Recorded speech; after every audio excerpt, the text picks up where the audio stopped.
Now, what I'm going to do is I have taken their meeting and then take away all the translations. So obviously, when the American side say something, then their translator will translate it for the Chinese. And similarly, the Chinese will be speaking in Mandarin, and then the translator will translate it back to English. So in order to save time, I cut out all the Chinese part. Okay, so from the American side, you heard is from the representatives. From the Chinese side, you will be hearing from the translator, okay? And I cut it into two parts because American as the host, so they will speak first. After the American side speak, the Chinese side gave a lecture. After that, the press is supposed to go, but the American side asked the press to stop because they want to respond to what the Chinese has said. And then after that, the press is about to go, the Chinese side also asked the press to stay. I want to respond to the response. Okay, so the first part is, I cut it into two parts. The first part is the main exchange, and then the response and response in the second part. Depending on time, whether we want to talk about the whole or just one session is up to you, okay? Now I have cut it into two. If you would like, we can take the second part for next week as well if we don't have time today. So either way.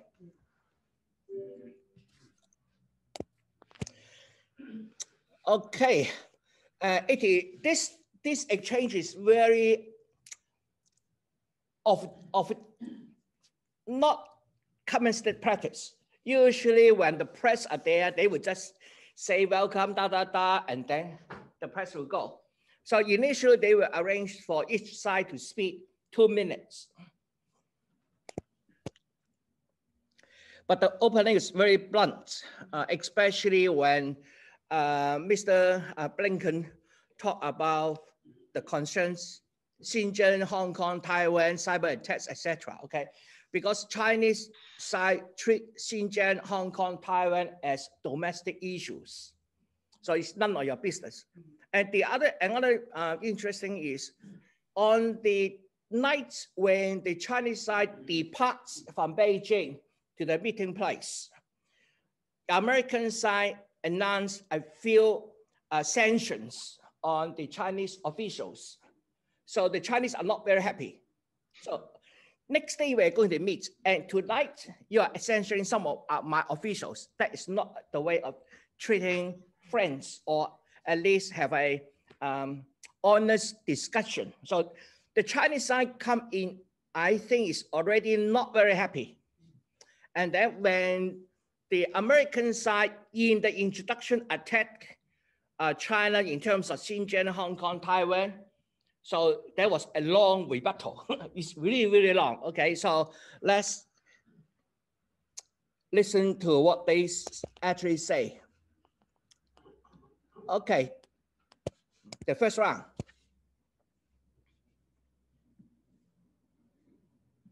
Well, good afternoon.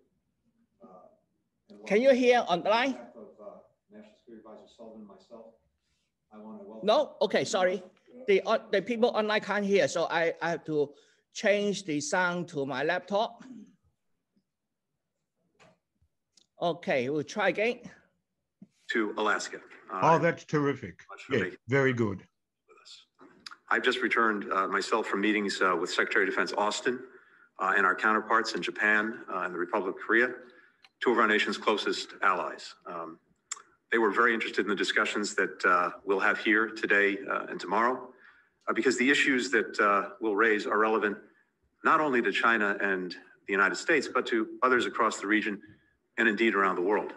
Our administration is committed to leading with diplomacy, to advance the interests of the United States, and to strengthen the rules-based international order. That system is not an abstraction. It helps countries resolve differences peacefully, coordinate multilateral efforts effectively, and participate in global commerce with the assurance that everyone is following the same rules. The The alternative to a rules-based order is a world in which might makes right and winners take all. And that would be a far more violent and unstable world for all of us. Today, we'll have an opportunity to discuss key priorities, both domestic and global, so that China can better understand our administration's intentions and approach. We'll also discuss our deep concerns with actions by China, including in Xinjiang, Hong Kong, Taiwan, cyber attacks on the United States, economic coercion toward our allies. Each of these actions threaten the rules-based order that maintains global stability. That's why they're not merely internal matters and why we feel an obligation to raise these issues here today.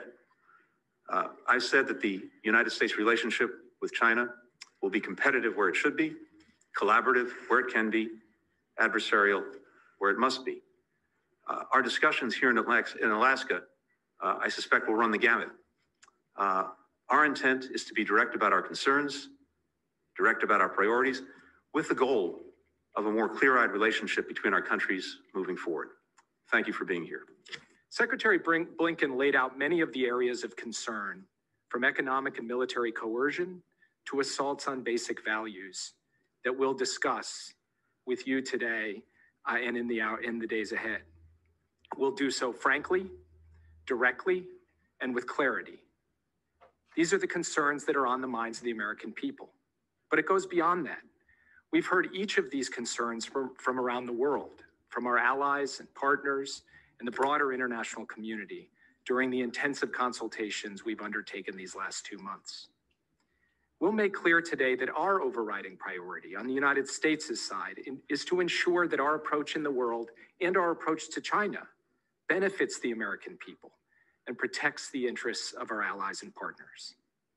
We do not seek conflict, but we welcome stiff competition, and we will always stand up for our principles, for our people, and for our friends.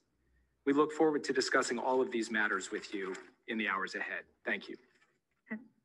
Secretary Blinken and Mr. Sullivan, the State Councilor and Foreign Minister Wang Yi and I have come to Anchorage, the United States, to have this strategic dialogue with the United States. We hope that this dialogue will be a sincere and candid one.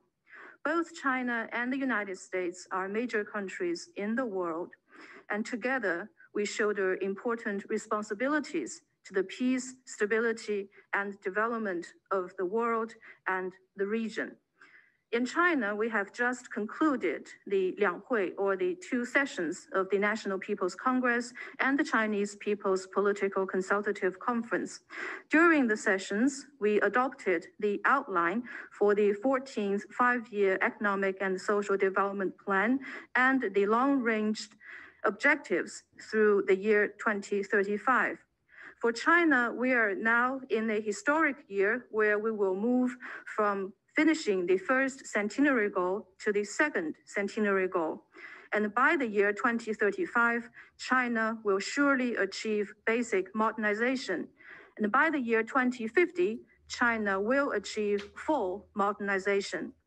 China has made decisive achievements and important strategic gains in fighting COVID-19, and we have achieved a full victory in ending absolute poverty in China. China's per capita GDP is only 1/6 of that of the United States, but we have managed to end absolute poverty for all people in China. And we hope that other countries, especially the advanced countries, will make similar efforts in this regard. And China has also made historic achievement in building the country into a moderately prosperous one in all respects. The Chinese people are closely rallying around the Communist Party of China. Our values are the same as the common values of humanity. Those are peace, development, fairness, justice, freedom, and democracy. What China and the international community follow or uphold is the United Nations-centered international system and the international order underpinned by international law, not what is advocated by a small number of countries of the so-called rules-based international order. And the United States has its styled United States-style democracy, and China has the Chinese-styled democracy. It is not just up to the American people, but also the people of the world to evaluate how the United States has done in advancing its own democracy. In China's case, after decades of reform and opening up, we have come a long way in various fields. In particular, we have made tireless efforts to contribute to the peace and the development of the world and to upholding the purposes and principles of the UN Charter. The wars in this world are launched by some other countries, which have resulted in massive casualties. But for China, what we have asked for other countries is to follow a path of peaceful development. And this is the purpose of our foreign policy. We do not believe in invading through the use of force or to topple other regimes through various means or to massacre the people of other countries, because all of those would only cause turmoil and instability in this world. And at the end of the day, all of those would not serve the United States well. So we believe that it is important for the United States to change its own image and to stop advancing its own democracy in the rest of the world. Many people within the United States actually have little confidence in the democracy of the United States, and they have various views regarding the government of the United States. In China, according to opinion polls, the leaders of China have the wide support of the Chinese people. So no attempt to... The opinion polls conducted in the United States show that the leaders of China have the support of the Chinese people. No attempt to smear China's social system would get anywhere. Facts have shown that such practices would only lead the Chinese people to rally more closely around the Communist Party of China and work steadily towards the goals that we have set for ourselves. In 1952, China adopted its first 5-year development plan, and now we are into the first year of the 14th 5-year development plan. We will continue along this path step by step. China's development is not just about delivering benefits for the people of China, but also about contributing to the development of the world in the 21st century. China and the United States are both major countries and both shoulder important responsibilities. We must both contribute to the peace, stability, and the development of the world. In areas such as COVID-19, restoring economic activities in the world, and responding to climate change, there are many things that we can do together and where our interests converge. So what we need to do is to abandon the Cold War mentality and the zero-sum game approach. We must change the way we think and make sure that in this century, the 21st century, countries, big or small, particularly the big countries, should come united together to contribute to the future of humanity and build a community with a shared future for humankind. It's also important for all of us to come together to build a new type of international relations featuring fairness, justice, and mutual respect. And on some regional issues, I think the problem is that the United States has exercised long-arm jurisdiction and suppression and overstretched the national security through the use of force or financial hegemony. And this has created obstacles for normal trade activities. And the United States has also been persuading some countries to launch attacks on China. And as for China, we believe and we have handled import and export related issues according to scientific and technological standards. Secretary Blinken, you said you just came back from Japan and the ROK. Those two countries are China's second and third largest trading partners. ASEAN has now become China's largest trading partner, overtaking the European Union and the United States. So we do hope that the United States will develop sound relations with all countries in the Asia Pacific. We should have many mutual friends. This is the right way forward in the 21st century. On the eve of the Chinese Lunar New Year, President Xi Jinping and President Joe Biden had a phone conversation. The two presidents agreed to step up communication, manage differences, and expand cooperation between our two countries. We're having this dialogue today to follow up on the common understandings of the two presidents reached during their phone conversation. And having this dialogue is, in fact, a decision made by the two presidents. So for the people of the two countries and the world, they're hoping to see practical outcomes coming out of our dialogue. And for Xinjiang, Tibet, and Taiwan, they are inalienable part of China's territory. China is firmly opposed to US interference in China's internal affairs. We have expressed our staunch opposition to such interference, and we will take firm actions in response. On human rights, we hope that the United States will do better on human rights.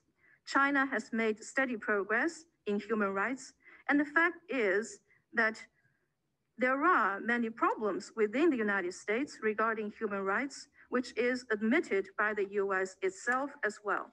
The United States has also said that countries can't rely on force in today's world to resolve the challenges we face.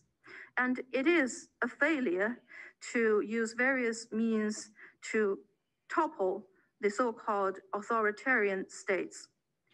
And the challenges facing the United States in human rights are deep-seated. They did not just emerge over the past 4 years, such as Black Lives Matter. It did not come up only recently.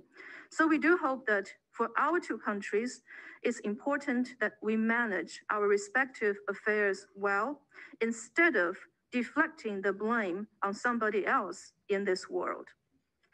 And for China, we will manage our own affairs well, and we hope to deliver a better life for our 1.4 billion Chinese people. This is the goal of China's diplomacy.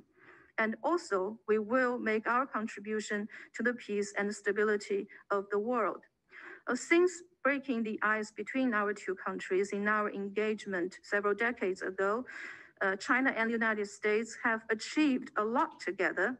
This is the result of the concerted efforts of the people with vision of both countries, and this has been hard-won achievements. Although so much has changed in this world, it is important that our two countries think about how we can work together and expand our cooperation under the new circumstances. If there is competition between our two countries, I think the competition focuses on the economic aspect. And in this area, as I have said just now, for frictions in our economic engagement, it is important to respond to them in a rational way and seek win-win results. And China-US trade has already achieved a lot, and we should do even better. The overwhelming majority of American businesses in China have said that China's business environment is good, and nobody has forced them to stay in China. They see a profit coming from their presence in China, and they see immense opportunities in China. That's why they are here in China. And I believe that for our two countries, under the new circumstances, we need to enhance communication, properly manage our differences, and expand our cooperation instead of engaging in confrontation. Well, between our two countries, we've had confrontation in the past, and the result did not serve the United States well. What did the United States gain from that confrontation? I didn't see any. And the only result was damages done to the United States. And China will pull through and has pulled through such confrontation. So the way we see the relationship with the United States is, as President Xi Jinping has said, that is, we hope to see no confrontation, no conflict, mutual respect, and win-win cooperation with the United States. And actually, during the phone call between the presidents, President Biden himself also talked about the importance of having no conflict or confrontation between our two countries.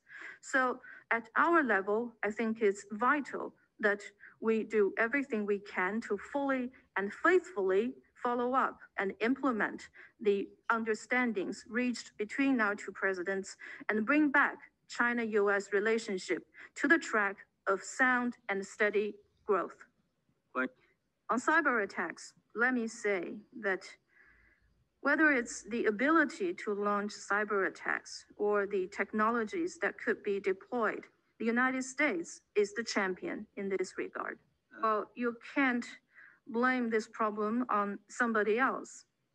The United States itself does not represent international public opinion, and neither does the Western world. Whether judged by population scale or the trend of the world, the Western world does not represent the global public opinion. So we hope that when talking about universal values or international public opinion on the part of the United States, we hope the US side will think about whether it feels reassured saying those things, because the US does not represent the world, it only represents the government of the United States. I don't think the overwhelming majority of countries in the world would recognize that the universal values advocated by the United States or that the opinion of the United States could represent international public opinion. And those countries would not recognize that the rules made by a small number of people would serve as the basis for the international order. Oh, because Mr. Secretary and NSA Sullivan, you have delivered some quite different opening remarks. Mine would be slightly different as well. Well, I will stay quite brief compared with Director Yang. Secretary Blinken, NSA Sullivan, you have been involved in the relationship with China for many years, so you're also true friends for the Chinese people. And I would say that I am pleased to meet you today. And China, the Chinese delegation is here at the invitation of the United States. And as NSA Sullivan said, Anchorage is the midpoint of the air route connecting our two countries. And it is fair to say that this place is a refilling station for China-US exchanges, and also a place that China and the United States can meet each other halfway. And China certainly in the past has not, and in the future will not accept the unwarranted accusations from the US side. In the past several years, China's legitimate rights and interests have come under outright suppression, plunging the China-US relationship into a period of unprecedented difficulty. This has damaged the interests of our two peoples and taken its toll on world stability and development. And this situation must no longer continue. And China urges the US side to fully abandon the hegemonic practice of willfully interfering in China's internal affairs. This has been a long-standing issue and it should be changed. It is time for it to change. And in particular, on the 17th of March, the United States escalated its so-called sanctions on China regarding Hong Kong. And the Chinese people are outraged by this gross interference in China's internal affairs, and the Chinese side is firmly opposed to it. Anchorage is a midpoint between China and the United States, but after all, it's still the United States territory. And I have said that the Chinese delegation has come here at the invitation of the United States. However, just on the day before our departure, the United States passed these new sanctions. This is not supposed to be the way one should welcome his guests. And we wonder if this is a decision made by the United States to try to gain some advantage in dealing with China. But certainly this is miscalculated and only reflects the vulnerability and weakness inside the United States. And this will not shake China's position or resolve on those issues. And let me also say that the phone conversation that President Xi Jinping and President Biden had on the eve of the Chinese New Year is a very important one. And during this phone conversation, they reached some common understandings that have pointed the way forward for us to bring back the China-US relationship onto the right track. And the international community is following very closely our dialogue for today and tomorrow. They're watching whether our two sides will each demonstrate goodwill and sincerity, and they are watching whether this dialogue will send out a positive signal to the world. So we will be watching what will happen today and tomorrow. And if the United States is willing, I think our two sides should step up to this responsibility and deliver on this task that we are given. I will stop here. Thank you. Okay. Thank you very much. Hold on 1 second, please. Hold on 1 second. Okay, so we will stop here because I cut it here. So you heard that the media is going to leave, but Mr. Blinken asked the press to stay behind. Okay, so I will talk about that in another second. Let me explain a few terms to you first. They mentioned China is now have 100 years or the 2 centuries. Okay? So what they refer to this 100 years is the first one is the 100 years anniversary of the formation of CCP, the Chinese Communist Party, now which is this year. In July 2021, the CCP will celebrate its 100th anniversary. Okay? The second 100 years refer to the formation of the People's Republic of China anniversary, 100 years anniversary, which will be in the year 2049. People's Republic of China is formed in 1949, 1st of October. So the second 100 years referred to the 100 years anniversary of China. Okay, so this is the term which the Chinese used. The other point which the Chinese side have put forward is the so-called rule of law, okay, international rules. The Chinese say they will follow the international law as in the United Nations, not proposed by some countries. The other thing is they strongly argue against the peace versus war. So in the article I shared to you, this one will illustrate to you how much war the United States have been involved in since the Second World War. Okay, so you can look at it. And the Chinese side basically haven't entered into major wars. The few occasions is the Korean War, the Vietnam War, and there are a little bit of border arguments with India.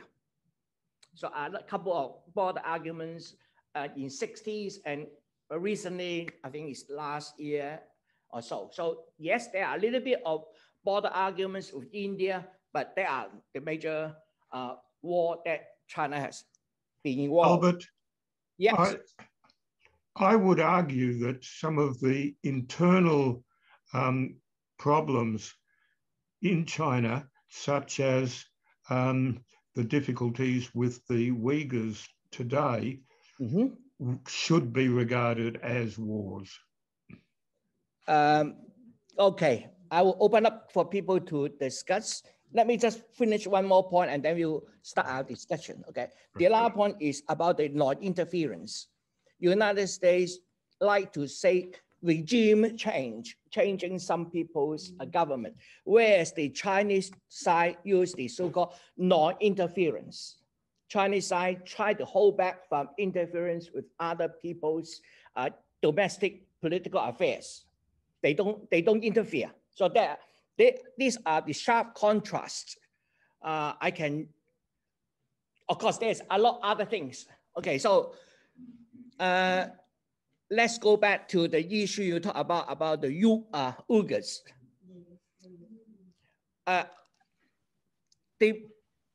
Now, recently, I think a lot of people have been hearing about the so-called genocide of Uyghurs. But if Chinese has been practicing genocide, then the Uyghurs population should have decreased. But in fact, the Uyghurs population has been increasing faster than the Han population in the area. So there's no substantial evidence. I would like to go to this issue maybe later this term, where this information comes from. Specifically, all the Western media's information or the so-called evidence come from three sources. We can identify that three sources. One is a person called Andrew Sens, E-Z-E-N-S. He is a German right-wing Christian. So he has visited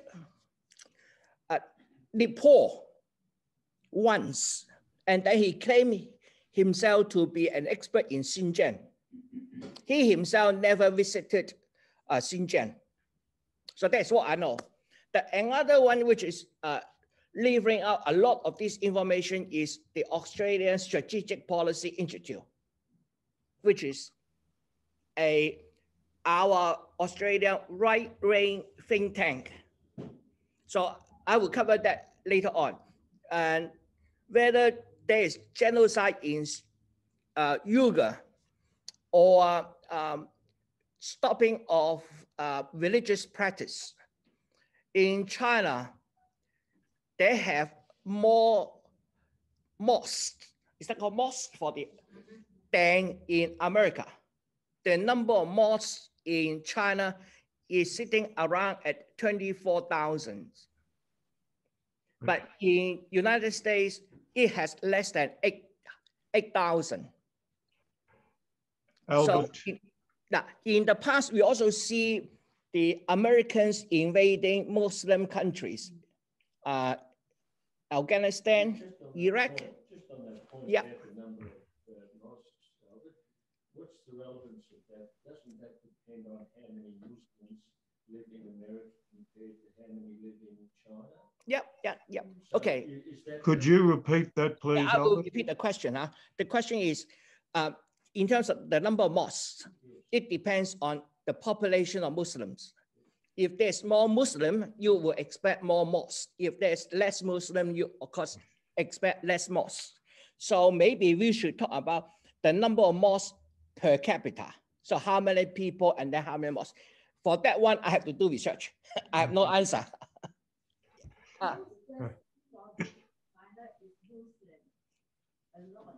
Yeah.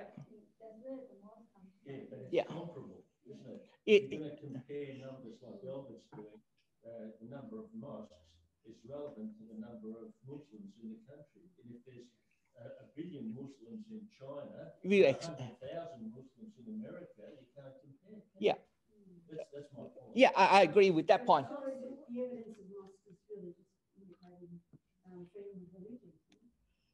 Yeah, It's irrelevant to this argument. yeah, it is. That question is that the appearance of mosque represent religious freedom. I do think so. At least you have some place to worship. The number of mosques would also depend on the number of areas where Muslims live. Now, I would suspect that in the United States, they are more regionalized than they are in China. When they're spread out in China, okay, they need more mosques. But Albert, the point I was going to make earlier, there are Uyghurs in Melbourne who I know, and I am getting some of my information on the discrimination against Uyghurs from relatives of those who are being discriminated against. Yeah. Some of you may know there is actually a Uyghur restaurant, Dolan, where I will be going on Saturday, and in Box Hill. And yeah, by visiting Dolan, having a look at some of the photos on the wall, speaking to people like Stephen, the manager, you get a very good idea of what is really happening today. Yeah, I agree. But I can also, okay, let's stop here. Click. I think that out of 1.4 billion people in China, there may be roughly 70 million Muslims.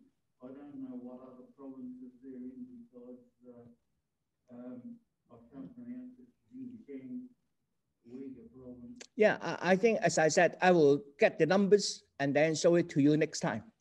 The number of Muslims in China, how they are spread, and the number of mosques in the Muslim regions and the number of mosques which is outside the Muslim regions, because I know that there are mosques in Shanghai, Beijing as well, but these are typical not Muslim areas. So I will get that information. Can I respectfully suggest that it's irrelevant how many mosques are in America and how many in China?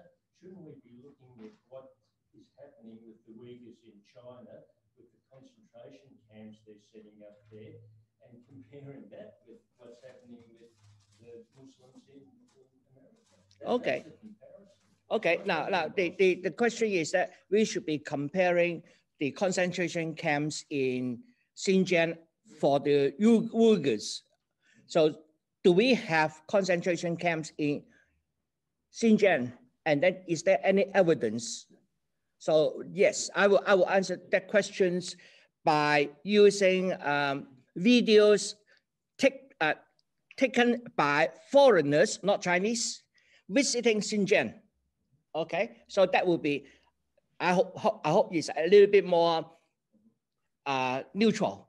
Foreigners in China visiting Xinjiang, and then they report what they see. Okay, I will do that next time. Can I say something which is probably very provocative? I say that in the last 20 years, America has spent billions of dollars on wars which it hasn't won, and which has created a lot of havoc in the world, rather than concentrating on its own population and trying to raise the level of living standards of a lot of very, very poor people in America, where China has first of all worked inwards and raised the living standards of its people, and then have now started to help other countries raise their living standards, which America objects to. So I'm sure people want to comment on that. Okay, now I will repeat this one. Now, from the last 20 years, all we have seen is Americans have spent billions, even trillions, okay? Trillions dollars in raising wars around the world, whereas Chinese has been looking inwards, improving its own citizens' living standards. And nowadays they are starting to help some other parts of the world to combat their problems. So that is what we can say is happening. Yes, any other questions or comments? Yes, please. I agree, but the question is China gaining any advantage by talking to Okay, so the question is China gaining any advantages by helping other countries? Well, foreign aid, we're hoping to influence other people too by giving money to other countries as well. Yeah. So yeah, okay. The idea is we humans are cooperative. We are social animals. So there is a sense of helping others. But what do you mean by helping? I mean, that is another issue I like to raise is, because I'm non-religious, okay, so I will use religion as an example. If I do not believe in God, I don't think the belief in God is a rational choice, and I refuse to believe in God. But you believe in God, and then you try to push your value to me. Now, is that helping? Okay, you say, I will help Albert to become a Christian. But to me, no, you are pushing me, and you are pushing me into some ghettos. I will consider a cult. So what do you mean by help is a very interesting issue to consider, especially international stage where different countries do have different cultural values. Yes.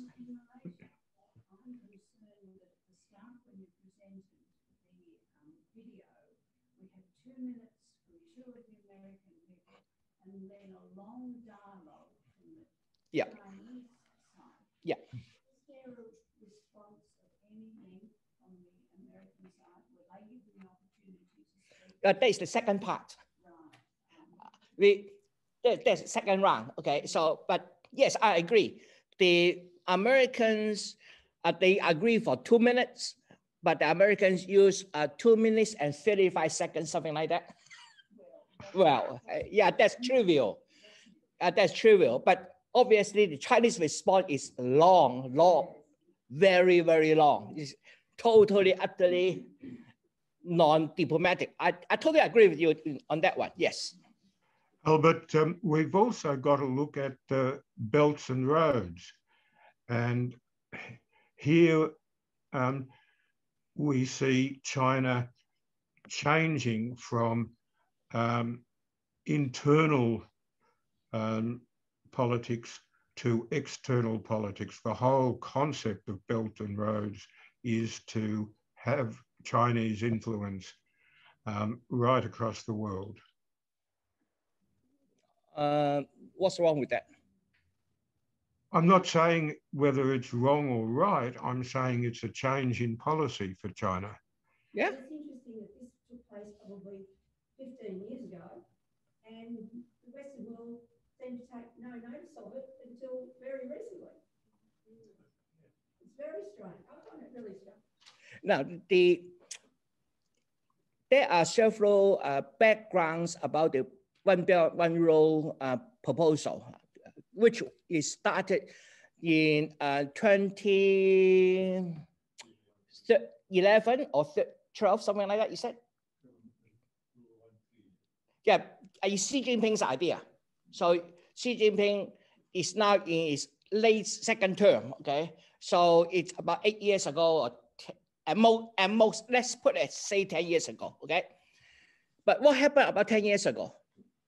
Remember the first few meetings we have, I have shown you by standards, China is overtaking the world. Almost all happened at around 2010. At 2010, China is already the second largest economy. And that from 2010, suddenly there are problems in Hong Kong. And the American is trying to push other countries, Philippines at the moment, at that time, fighting for the South China Sea. Now, Philippines do have the Philippines Sea, which is on the east of the South China Sea. And the South China Sea is the South China Sea, has always been called like that. And in terms of the so-called the 9 dotted lines, the boundary, the Chinese consider as its own territory, which was recognized after the Second World War, published by both ROC, the Republic of China, as well as by the People's Republic of China, as well as the maps found in that era, 1950 something, in United States, all included the South China Sea as part of China. There has not been any disputes about the status there. And then suddenly this dispute arises when Obama proposed the refocus to Pacific, that everything started boiling up. So we will see in the past 10 years, the Americans are gathering its allies to fight against China. I think your observation is right. It had never been a problem, but suddenly it becomes a problem. And that problem started about a decade ago. So we have to look at why. Well, one of the basic premise there is that China has now become the second largest economy. Now, let me explain this to you. How many times? I still have 9 minutes. So I hope I can finish that. For China, being number one is not a necessity, okay? If it goes to number one, so be it. If it becomes second, doesn't matter. Third, doesn't matter. The issue for China is getting its people's living standard up. But for American, being number one is essential. If American lost the number one status, what will happen to American? Yes, the American dollars will no longer be a reserve currency. And yes, is that right? Now, it can still be a major currency if America is the second major power. It depends on the military force. It depends on what American allies are doing. Okay. So, yeah. Now let me finish. It doesn't necessarily mean that. Yeah, I hope so. I do hope so. Where do I? American dollar. Okay, the American dollar is a critical part of the American country. Okay, it has a few very strong pillars. Okay, American dollar is one of them.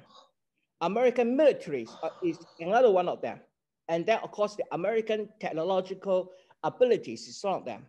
And then several others, which includes a lot of very noisy allies, okay? I will call these allies, American allies, very much control the modern media.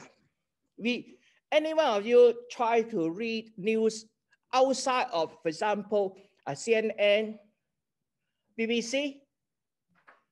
No? So Al Jazeera, how many of you read Al Jazeera? I watched it on TV early in the morning, 6:30, 7 on SBS. Yeah, there are other countries' news, okay? But the major news source we get is all Western media, okay? So that means we are getting only information from one single source. So the question I'd like to ask everybody to do is now start reading some other news source like Al Jazeera, which is more a Middle East, African news.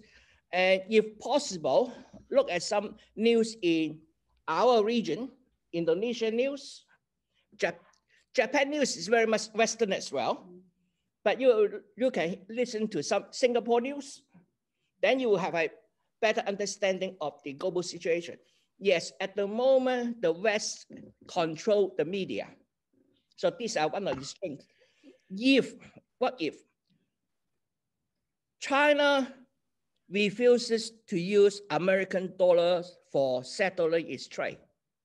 What will happen? What will happen?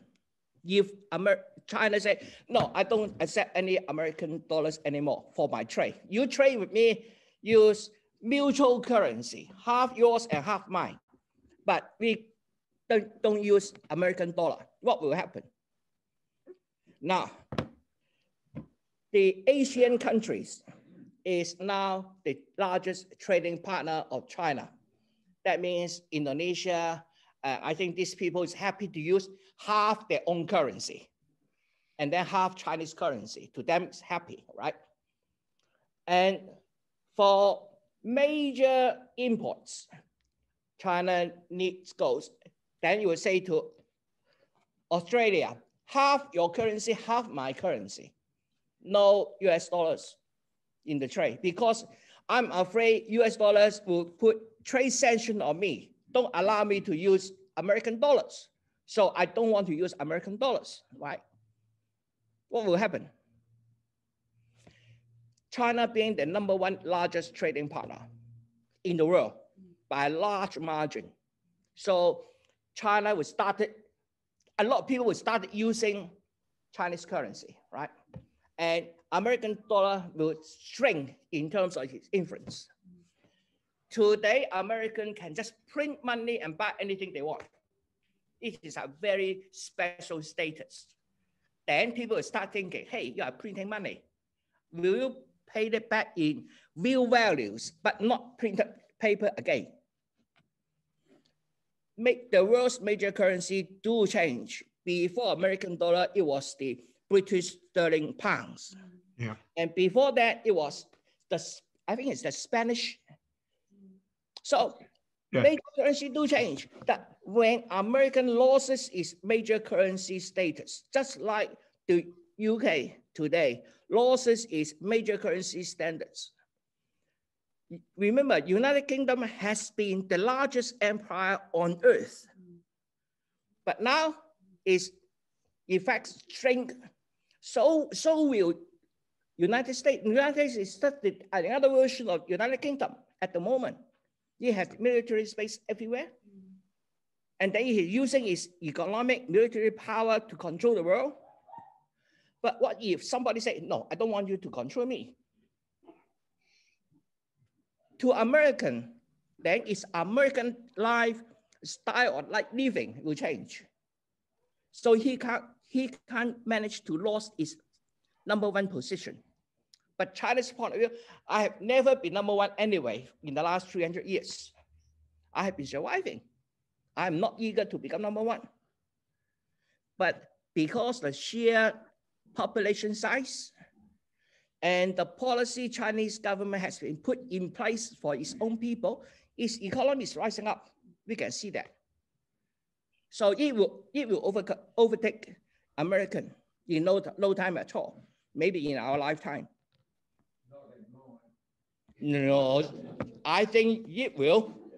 I'm expecting it to occur in 2028.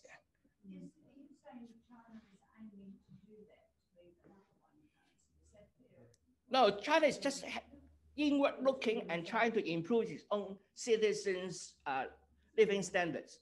But by doing so, because of the sheer population size, when the Chinese per capita is the same as any developed country's capita, it will be the largest economy in the world.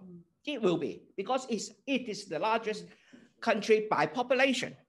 So when its economy is on par with other developed countries, then it will be the largest economy. And in terms of the second largest economy, which is India, it has still a long way to come up. Now, I'm not saying they won't, but at the moment, they have a long way to go. At the moment, their COVID-19 is really, really bad. It's very sad. Yes. And in terms of that, what the Americans have been doing to the Indian asked them to say, hey, lift your, what's that, that law, the law about the medicine, the ingredients. The Indians say we are dying. Please lift that so that we can jack up our. Well, has it happened yet? I don't think so. But interestingly, Pakistan, which is the enemy of India, and China offer help. Pakistan is, if India allow, Pakistan going to send 25 ambulances and nursing staff to India. That's what they promised. And the Chinese say, if you want any help from me, I will get it to you as quickly as possible. But if you don't ask, I can't force you to have it. So in terms of this, I think now there's still a second part. Shall we do it next time? Okay, in that case, that means the ABC stuff will be delayed another week. Okay? Okay, all right. Then I think it's timed up. And then now, any questions, write it down, and then we can discuss next time. Next time is much shorter, okay? So the video is shorter, that means we have more time for discussion. Okay, thank you so much. Yeah, at the meantime, do have a read. Yes. Han, okay, Han means, okay, I will explain that next time. Okay.